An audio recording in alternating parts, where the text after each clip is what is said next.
Hello travelers, I'm Chris, welcome to Lorespire.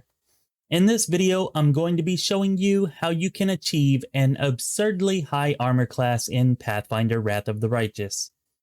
More specifically, how you can easily get to 80 plus AC at level 17 and Mythic rank 8 with normal gear that you find in your playthrough. After that, I'll show you what AC I end up with at level 20 and Mythic rank 10 as well. As far as I am aware, everything I'm showing you here works as intended and does not involve the exploitation of any bugs. Timestamps are in the description if you want to skip ahead. Before we get started, I want to let you know that this is not an optimized build, and I will not be going over the entire build. This is to show you what you need to take to get to this high of an AC, and filling in the rest of the feats and abilities is up to you. Scaled Fist Monk is the class I'm choosing to get up to the aforementioned 80 AC target. We want to choose Aasimar as our race and choose the Muse-touched racial heritage. Being an Aasimar allows you to get the Wings feat at level 10, which adds a +3 dodge bonus to AC. Unlike most bonuses, dodge bonuses stack, so we'll be getting a lot of them. The Muse-touched heritage gives us a +2 bonus to charisma and dexterity, which are the two most important stats for us to get to max AC as a Scaled Fist monk. You'll want to set your ability scores to look something like this. The 13 intelligence is needed to get to combat expertise. The charisma is necessary because the Scaled Fist monk adds its charisma bonus to its armor class. And of course, our dexterity bonus is added to armor class. You could lower strength, constitution, and wisdom to add even more dexterity and charisma, but that would seriously hinder you in other areas. I feel that this is a good stat line to get to high AC without completely crashing your saves and hit points. Now let's look at the feats, skills, and abilities to take. You should take the following feats: Combat Expertise, Crane Style, Dodge, Crane Wing, and Wings. All of your other feat slots can go towards customizing your character however you want. Combat Expertise. You need 13 intelligence to take this feat. Combat Expertise can be toggled on and off. When activated, you take a -1 penalty to your melee attack rolls and combat maneuver checks and gain a +1 dodge bonus to your armor class. When your base attack bonus reaches +4 and every +4 thereafter, the penalty to attack and CMB increases by -1, and the bonus to dodge increases by +1. So right now at level 17, we are getting a +4 dodge bonus when using this. Crane Style. You only take a -2 penalty from fighting defensively, and fighting defensively now gives you an additional +1 dodge bonus to your AC. Dodge gives you a +1 dodge bonus to your AC. Crane Wing. When fighting defensively with at least one hand free, you gain a +4 dodge bonus to AC against melee attacks. If a melee attack misses you by 4 or less, you lose this bonus to AC until the beginning of your next turn. Wings. You gain a pair of wings that grant a +3 dodge bonus to your AC against melee attacks and give you an immunity to ground-based effects such as difficult terrain. The most important monk ability for getting our AC as high as possible is this AC bonus ability. When unarmored and unencumbered, the monk adds its charisma bonus to AC and CMD. That's combat maneuver defense. In addition, the monk gains a +1 bonus to AC and CMD at 4th level and every 4 monk levels thereafter, up to a maximum of +5 at level 20. These bonuses apply against touch attacks and even when the monk is flat-footed, but the bonuses do not apply if the monk is immobilized, helpless, wearing armor, carrying a shield, or has a medium or heavy load. You can wear robes and shirts since those don't count as armor. You'll also want to take the defensive spin style strike. This adds a +4 dodge bonus to your AC against attacks made by a creature who is damaged by your defensive spin style strike. This style strike can only be used as part of your Flurry of Blows attack ability. As I'm sure you've already noticed, I also put one level into Alchemist to gain access to the Dexterity Mutagen and Shield spell. Together they will let us add a total of 6 to our AC. You can take this level of Alchemist whenever you want, but I think level 2 is probably the optimal level to take it. Now let's look at our mythic abilities and feats. As you can see here, I am a lich, but that doesn't add anything to our armor class, so you can do this with any mythic path. Anyways, here we have the dodge mythic feat, which adds a +1 dodge bonus to our AC. And here we have the Archmage Armor mythic ability, which adds a bonus equal to our mythic rank to our mage armor. Normally, Mage Armor gives a +4 bonus, but with this ability, Mage Armor will give us a +12 armor bonus at Mythic Rank 8 and a +14 armor bonus at Mythic Rank 10. Now, Mage Armor does have to be applied by the character with the Archmage Armor mythic ability to get the bonuses from Archmage Armor. But you don't have to actually cast the spell. You can simply drink a potion of Mage Armor or use a wand of Mage Armor, and you'll get the bonuses from Archmage Armor. Again, it cannot be applied by another party member like Ninio or Woljif.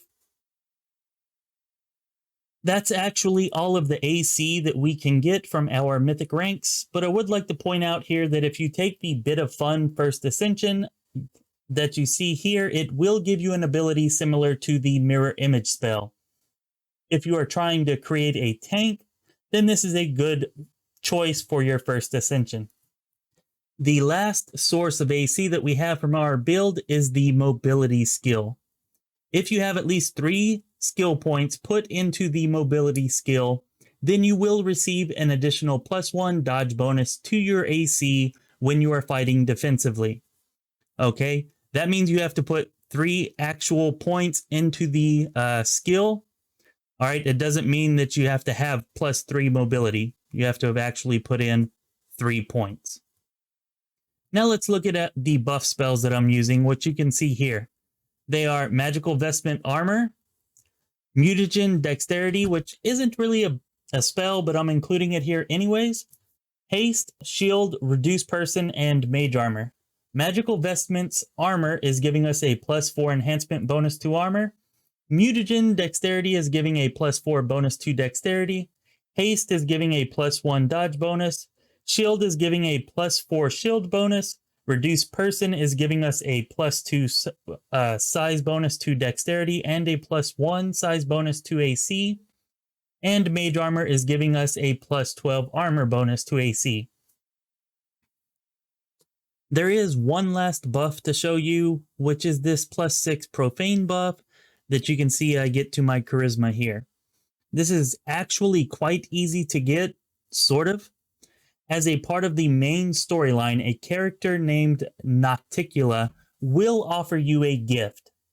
If you accept the gift, you get a +6 profane bonus to charisma and a +4 profane bonus to constitution. At least that's how it happened for me.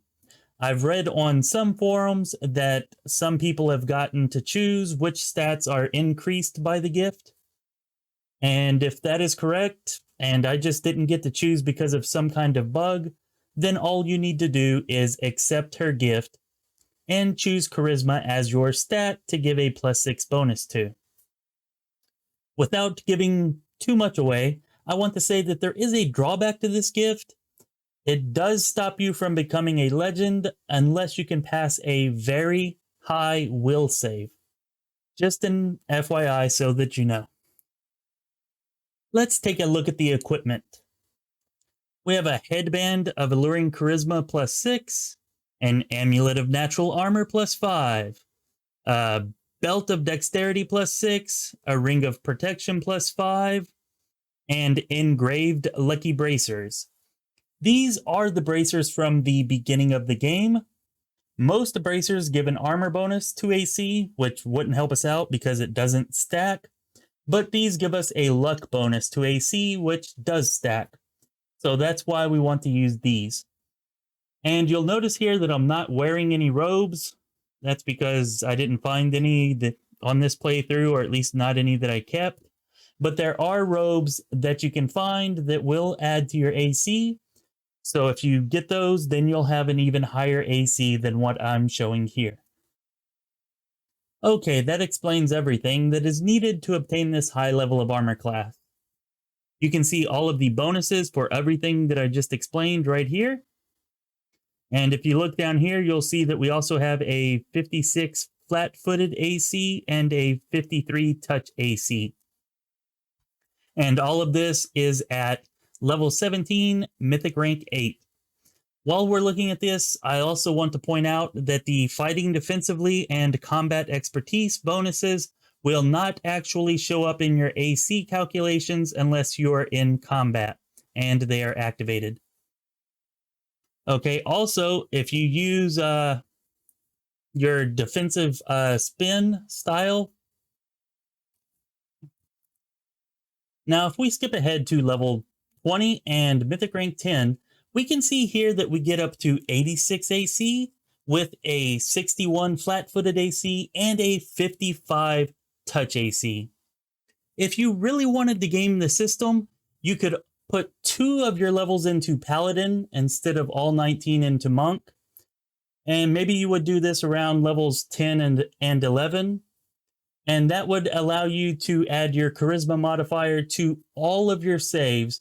And much more importantly, for the armor class discussion that we're having right now, adding Paladin into the mix would give us Smite Evil. Smite Evil lets you add your charisma bonus to attack rolls against the smited enemy and ignore their damage reduction. Of course, most importantly, it lets you add your charisma bonus to AC against attacks made by the smited enemy. Normally, this is a deflection bonus, which would not stack with our Ring of Protection.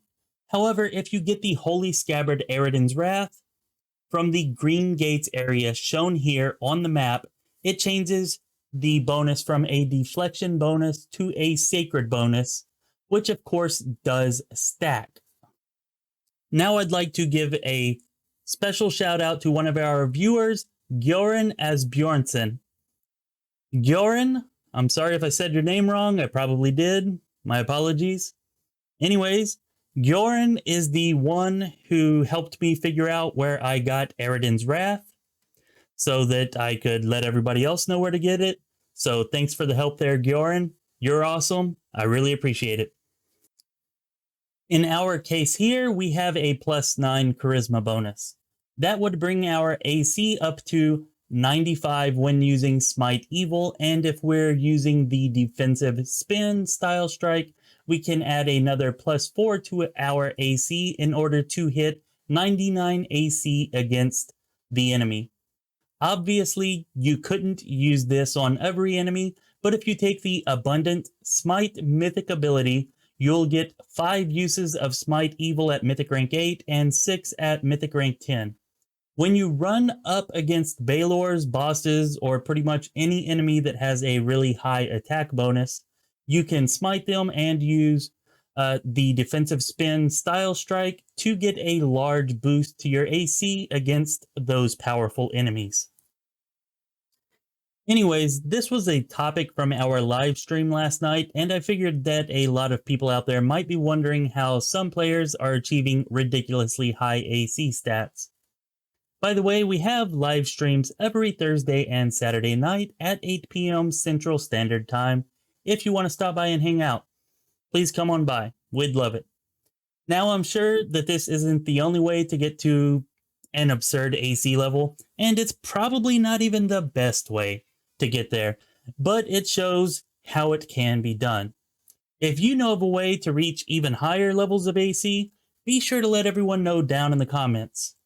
I'm sure some of you have builds that can blow this one out of the water.